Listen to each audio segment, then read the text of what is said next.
కేసీఆర్ చేస్తే తప్పు, రేవంత్ చేస్తే రైట్ అన్నట్లుగా కాంగ్రెస్ అనుకూల మీడియా వ్యవహరిస్తోంది. ప్రజల సమస్యలు, ప్రభుత్వ నిర్ణయాలపై రెండు నాల్కల ధోరణి అవలంబిస్తోంది. రిజిస్ట్రేషన్ ఛార్జీలు పెంచితే రియల్ కుదేలని నాడు కథనాలు, నేడు ఛార్జీలు పెంచితే రియల్ భూమ్ వస్తుందంటూ వార్తలు రాస్తోంది. సన్నవడ్లతో రైతులకు నష్టాలంటూ నాడు మొసలి కన్నీరు, ఇప్పుడు సన్నాలకు ఊతమంటూ సన్నాయి నొక్కులు నొక్కటంపై విస్మయం వ్యక్తమవుతోంది.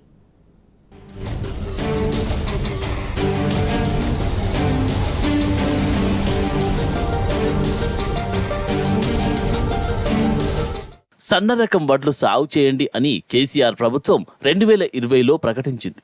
అంతే, అప్పట్లో కాంగ్రెస్ అనుకూల మీడియా తీవ్ర వ్యతిరేక వార్తలు గుప్పించింది. సన్న రకం సాగుతో రైతులకు పెట్టుబడి వ్యయం పెరిగిందని, దిగుబడి తగ్గిందని, నష్టం కలుగుతుందంటూ మొసలి కన్నీరు కార్చింది. సన్న రకం వడ్లకు మాత్రమే క్వింటాకు 500 బోనస్ ఇస్తాం అని రేవంత్ ప్రభుత్వం ప్రకటించగానే సన్నాలకు ఊతమంటూ ఇదే ఛానల్, పత్రిక సన్నాయి నొక్కులు నొక్కుతుంది. రాష్ట్రంలో కాంగ్రెస్ అనుకూల మీడియా రెండు నాల్కల ధోరణికి ఇదొక ఉదాహరణ. కేసీఆర్ ప్రభుత్వం 2020లో సన్న వడ్లను సాగు చేయాలని భావించి వ్యవసాయ అధికారుల ద్వారా రైతులకు అవగాహన కల్పించింది. అవసరమైతే మద్దతు ధరకు 100 రూపాయల బోనస్ ఇచ్చి అయినా ప్రభుత్వం కొనుగోలు చేస్తుందని కేసీఆర్ చెప్పారు. దీంతో కాంగ్రెస్ నేతకు చెందిన ఓ పత్రిక టీవీలో రైతులకు మస్తు కష్టాలు అంటూ మొసలి కన్నీరు కార్చింది. దొడ్డు వడ్లతో పోల్చితే ఎకరాకు 10,000 వరకు అదనంగా పెట్టుబడి అవుతుందని, 4 నుంచి 5 క్వింటాళ్ల దిగుబడి తక్కువ వస్తుందని, పంటకాలం నెల రోజులు ఎక్కువగా ఉన్నదంటూ వరుసగా కథనాలు రాసింది.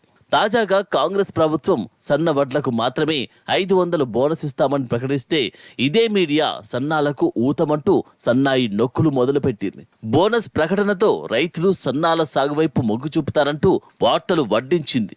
చీడపీడలు, 10,000 అదనంగా పెట్టుబడి, తక్కువ దిగుబడి వంటి సాకులను పక్కన పడేసింది.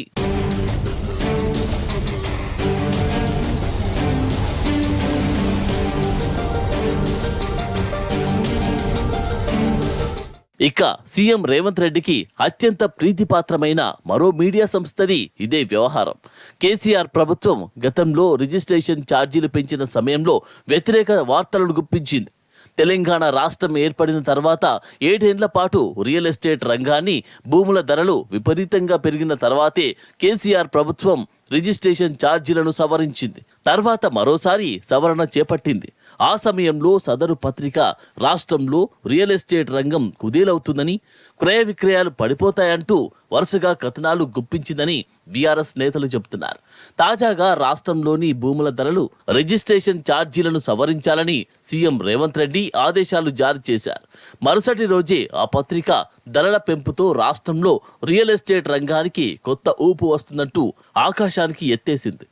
ఒకప్పుడు క్రయ విక్రయాలు పడిపోతాయన్న చేతితోనే ఇప్పుడు రాష్ట్రానికి ఆదాయం పెరుగుతుందంటూ తిప్పి రాసింది. ఇలా అబద్ధపు రాతలతో ప్రజలను వంచిస్తూ విలువలు పాటిస్తున్నట్టు ఆత్మ పరిశీలన చేసుకోవాలని నిపుణులు సూచిస్తున్నారు.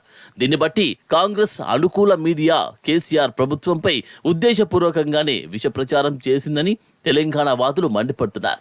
కేసీఆర్ ఏం చేసినా తప్పు అని ప్రచారం చేసి ఇప్పుడు రేవంత్ ఏం చేసినా రైట్ అంటూ తల ఊపుతున్నాయని ఆగ్రహం వ్యక్తం చేస్తున్నారు.